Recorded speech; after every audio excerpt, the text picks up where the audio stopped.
Hey guys, Daniel Mar Reviews here, and in this video I'm going to be doing a review on my iPad mini 6th generation. So I've had the iPad mini 6th generation for about 2 months, almost 2 months, and I'm basically just going to talk the specs, and then I'm going to talk my personal experience with this. And I'm just going to say right now that it's a great iPad, and I'm really impressed with it, and it's exceeded a lot of my expectations, and I would definitely recommend it. So the first thing I'm going to do is I'm going to talk about the specs. So before we get to tech specs, I'm going to mention these two accessories right here are not first-party Apple accessories. These are third-party accessories. I didn't want my parents to spend a lot of money on an Apple pencil, so my mom got me this $20 third-party pencil right here.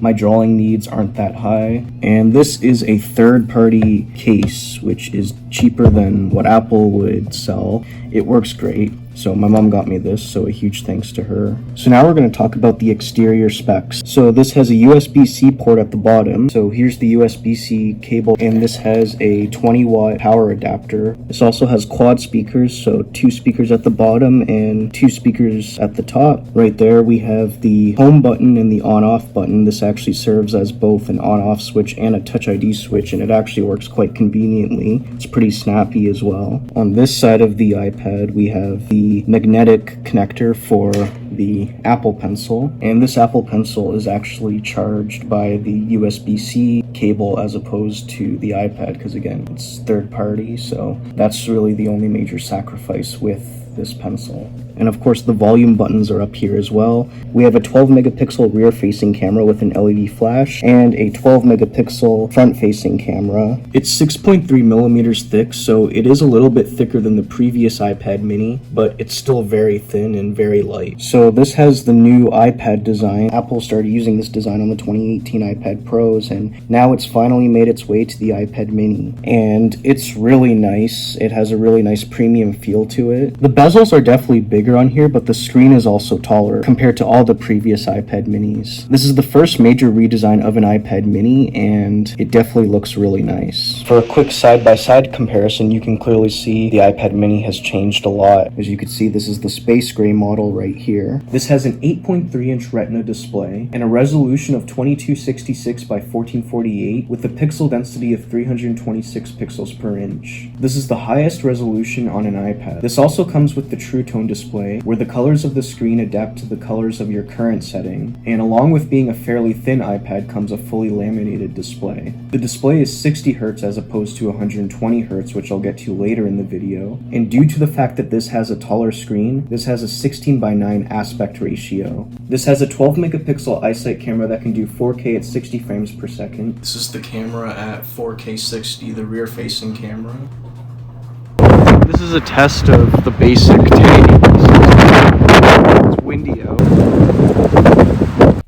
And a 12 megapixel FaceTime HD camera that can do 1080p at 60 frames per second. This is the front facing camera right here at 1080p 60. And this camera also has the 122 degree feature. Alright, here's a test of the center stage feature. See, when I move my head,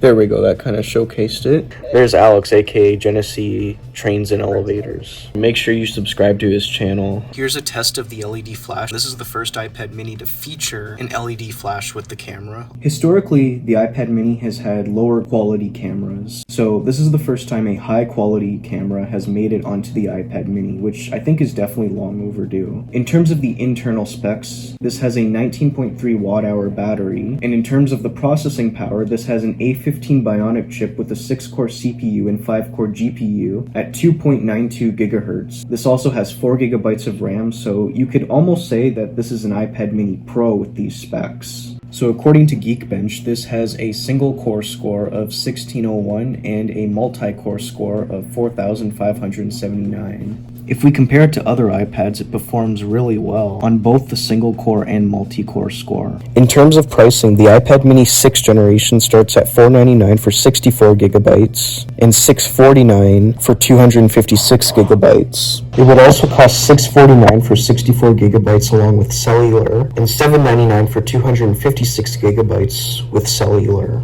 The Apple Pencil 2nd generation cost an additional $129. Personally, I think this is a decent deal, although it would be nice if this started at 128 gigabytes as opposed to 64, especially for a price that's roughly half $1,000. So now I'm going to talk about my personal experience with the iPad mini 6th generation. So first I'm going to talk about the dislikes because I don't really have many, so I thought I would just get those out of the way. So if you watched my unboxing video, I'm sure you noticed that I wasn't really happy with the fact that this does not have the 120 hertz refresh rate. I still think that would have been nice, but at the same time, it's also much cheaper than the iPad Pro, so there's some sacrifices that you'd have to make. And honestly, for me, it's still noticeable, but it doesn't bug me anymore. When I first started using this, it certainly did bug me, but honestly, right now, it's one of those things where I've just gotten used to it, and it's no big deal, really. It's still a very fast iPad, and the A15 chip and the 4 gigabytes of RAM definitely make up for the lack of the 120 hertz refresh rate. Another complaint I do have of this is the black bars when you're watching videos, and more specifically YouTube videos in landscape mode. So I could be watching a video and you could see the black bars at the top and the bottom. This is not unique to this iPad, but I still think it would have been nice if they took better advantage of the screen. Now these next 2 points don't bug me, but they've been pretty controversial. Jellygate.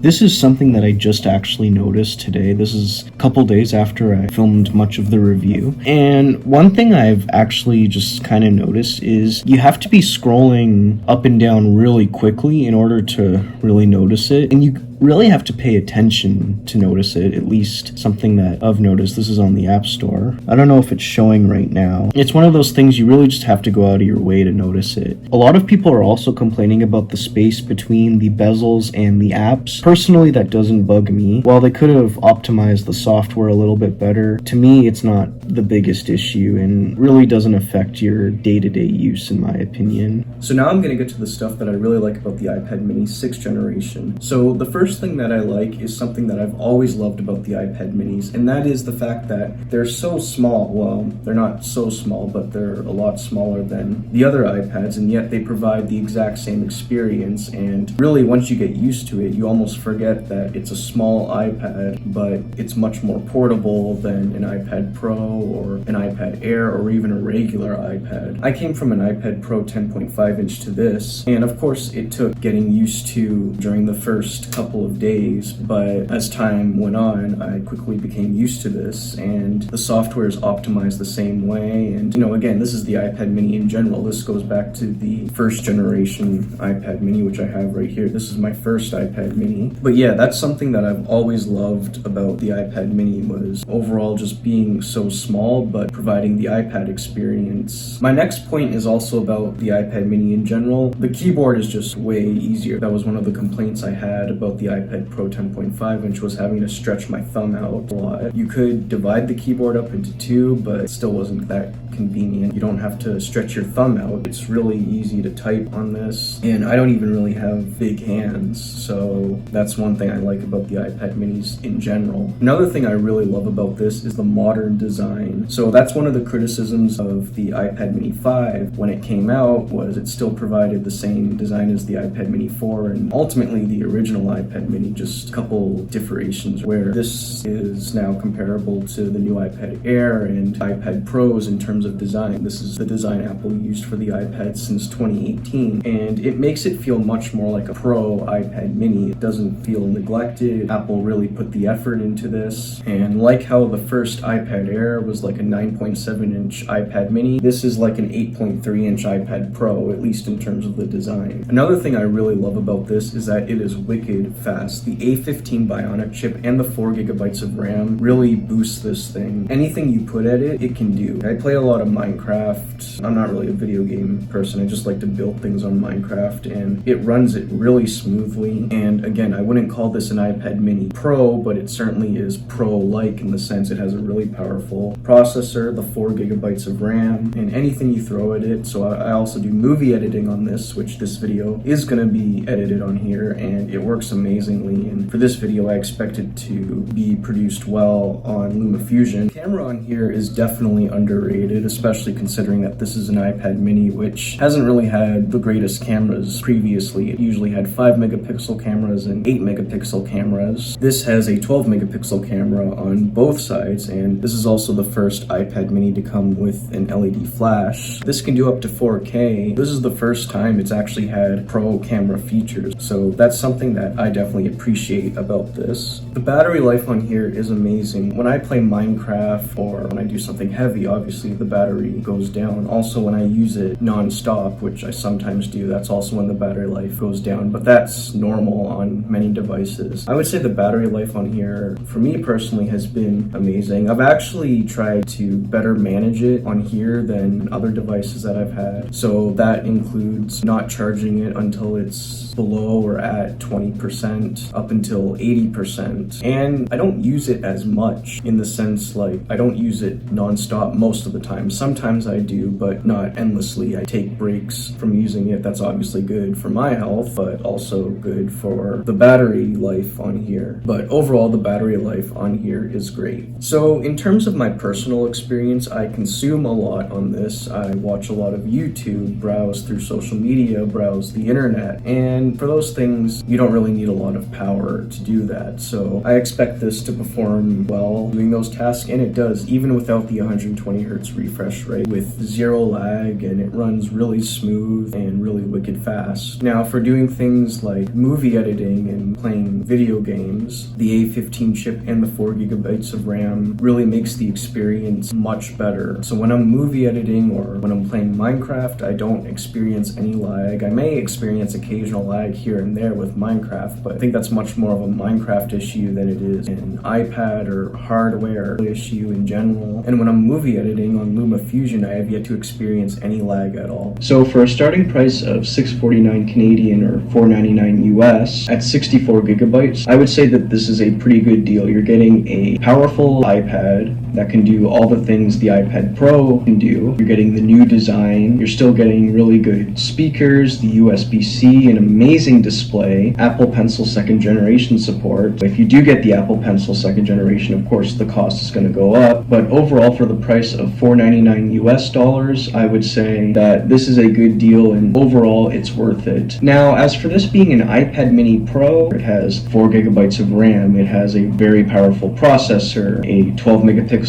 camera which has an LED flash and can do 4K, USB-C. This is definitely the most proest iPad mini, but it's also of course missing the 120 hertz refresh rate, and Apple of course is not branding this as a Pro. It also is missing the keyboard support, which would be really small on something like this. So overall, I would definitely recommend the iPad mini 6th generation if you're in the market for a tablet that is portable but yet still capable enough of doing basic and pro needs. Anyways, hope you enjoyed this video. That's it. See you guys.